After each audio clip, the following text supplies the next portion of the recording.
Hello everyone. In this video, I'm going to go over the topic for paper number 4. I'm going to go over the guidelines and the sources and the assignments that you'll have to do for this paper. This is our last paper of the semester. And the end of the semester is coming up very quickly. So we really don't have a lot of time to sit around and try to do more assignments and things like that. So make sure that you get everything done as soon as possible. The sooner the better, because I know in probably all of your classes things are going to get really busy right here at the end. In this paper, we are going to be talking about a young man named Alex Nieto. And he was a young man in San Francisco who he was gunned down by police in a park one night when he was eating takeout for dinner. The police say one thing happened, the crime scene says another thing happened, eyewitnesses say something else happened. It's kind of all over the place. And so for you need to figure out what was going on, what were people's emotions, why did this happen.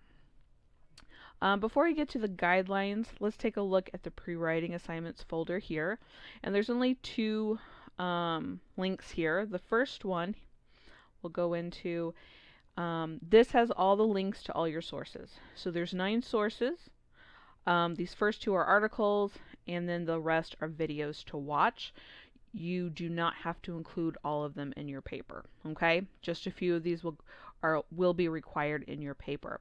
This first link is to the article that fully explains what happened to Alex, who he was, what was going on in his neighborhood. And so with his case, the police were not charged at all in his death. However, many people in the community felt that it was not a correct killing, that he was not posing any danger to the police officers. And so his parents ended up suing the police department and the officers involved in his death. When trying to figure out trials and things like that, I always tell students to think about the O.J. Simpson trial. So O.J. Simpson was charged with the murder of his ex-wife and her friend. He went to trial. That was the one that we all watched on TV. There was a jury. They had to decide if he was guilty or not. If he was found guilty, he would have gone to prison. That's a criminal trial. We call that a criminal trial. A civil trial is where you sue someone. So in this case, the police officers were never charged with any crime, so there was no criminal trial. But as in the O.J. Simpson trial, he was acquitted. He was found not guilty, but the victims' families sued him in court, and he was found liable for their deaths, and he had to pay so much money, which I don't think he ever actually paid. So that's what's going on in this case. There was no criminal trial, but the parents ended up suing the police officers and everything, and that was a big to-do for this community. And in this article in particular, they are going to bring up whether gentrification had played a role in Alex's death. And gentrification is a term that's slowly starting to get into mainstream society. People in the media are talking about it a little bit more. It was even slightly brought up with the Breonna Taylor case over the summer, I've seen in a couple of articles. Gentrification is basically when a community, it kind of whitewashes them. So you have a community where people have been living there for decades, maybe generations. There's low income housing, where people, they can afford, they can go and work their job, but they can live there too in the same neighborhood. You have a lot of mom and pop shops and restaurants and businesses, and that is all good. You've got a lot of different cultures there as well, and there's nothing wrong with any of that. But then you have the Starbucks that moves in, or you've got some more name brand businesses that start moving in, and then property owners, landlords, they start raising the rents, and these people can no longer live in their neighborhoods. And so they get moved out, and rents go up, properties go up, and white people move in. And so they've completely changed the neighborhood and the space. And so now these people who have moved out, they've had to move far enough away that it takes them now an hour bus ride just to get back into town to their jobs. And so it's become a really big problem all over the United States in a lot of the bigger cities, but you can even see it in places like Champaign as well. So in this article, especially the author of this article, Rebecca Solnit, she, I think, would argue that gentrification did play a part in his death. So as you read this article and you look at the videos talking about gentrification, ask yourself, do you think it possibly played a role in his death? The second link here is to a UCLA or ACLU article. These are the people who help you fight for your rights. And so in that article, they ask, would Alex Nieto still be alive if he were white? And so this really kind of deals with a lot of understanding that not everybody walks in this world the same way. We all experience this world in a different way. And so a lot of people don't always know that. They are very self-absorbed into their own life, and they think that everybody else has the same experiences. They can do the same things, and that just isn't the reality.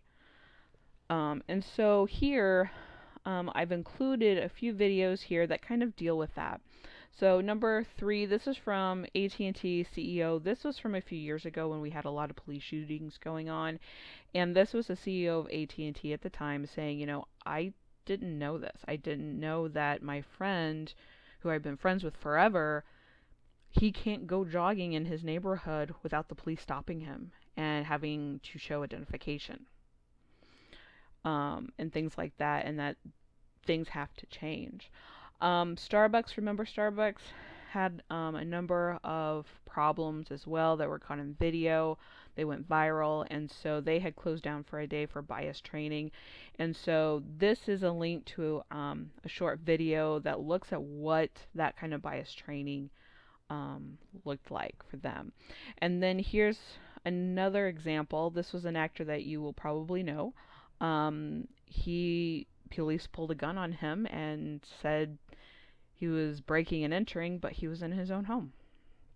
So those kind of things do indeed happen, and they happen a lot more than I think anybody would ever admit to, or like to think happen, but they happen a lot, and usually it's not to white people, usually it's to people of color. And Alex Nieto was not a white person. And so you also have to look to see how much race possibly played a role in his death as well. These last links, 6, 7, 8, 9, these all deal with gentrification and trying to understand it, giving examples of it so that you can better understand gentrification. So your first steps, besides going over the guidelines that we're going to do in this video, but is to go through all of these sources, and you can click from here, and watch them and read them, okay?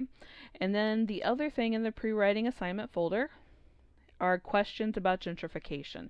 So after you've watched and read all of that, what are your thoughts about gentrification? Okay, so this is just kind of like a pre-writing background, getting you to think kind of assignment, okay? So there's only one pre-writing assignment that you actually have to turn in besides looking at all the sources. And then, as always, the same things. We've got the outline to do. We've got the works cited. I will do a video for each of those, and then there's a checklist as well in this folder before you turn in the rough draft. So let's go ahead and take a look at the guidelines page for this paper. Now, hopefully, by paper number 4, you are retaining the information that you have learned from papers 1, 2, and 3, and a lot of you have. I could see that as I graded your rough drafts for paper number 3, but there are a number of you who still are struggling with parenthetical citations, with even creating the works cited page. And a lot of you are struggling because you're not doing the work.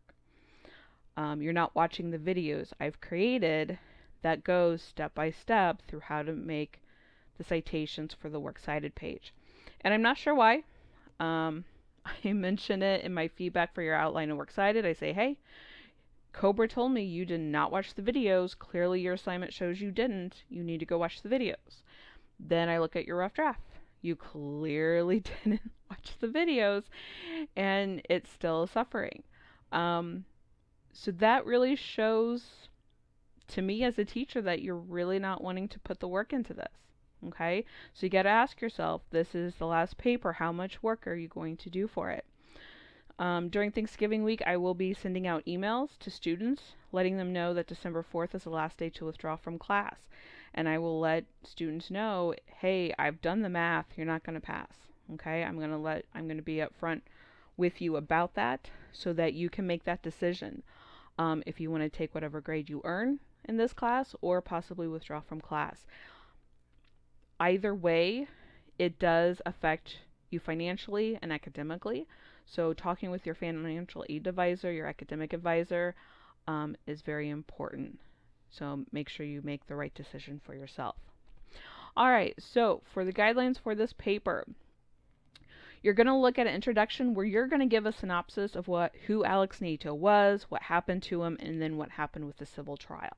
Okay, so hopefully you can get all of that written in one page. Okay, it's going to be a longer introduction, and that's fine. But I don't want this entire body paragraphs of the paper to be you explaining what happened to Alex Nieto. Let's get that done up front in the introduction, okay? So in the intro, you're going to assume your reader does not know who Alex is, what happened to him, and what happened in the civil trial. So that is your job to explain all of that. But I don't want you rambling on and on and on in that introduction. You need to be concise and to the point. Kind of think of just the facts, okay? Just the facts. What happened, all right? And then your thesis statement, you want to address whether you believe gentrification played a role in his death, and if there were any other factors involved, you want to make sure that you name them. So if it was the people in the neighborhood, if it was race, if it was whatever else that you think after looking at all of this, okay? We're running a little low on time in this video, so I'm going to end this video here, and then we're going to finish up the guidelines in video number 2.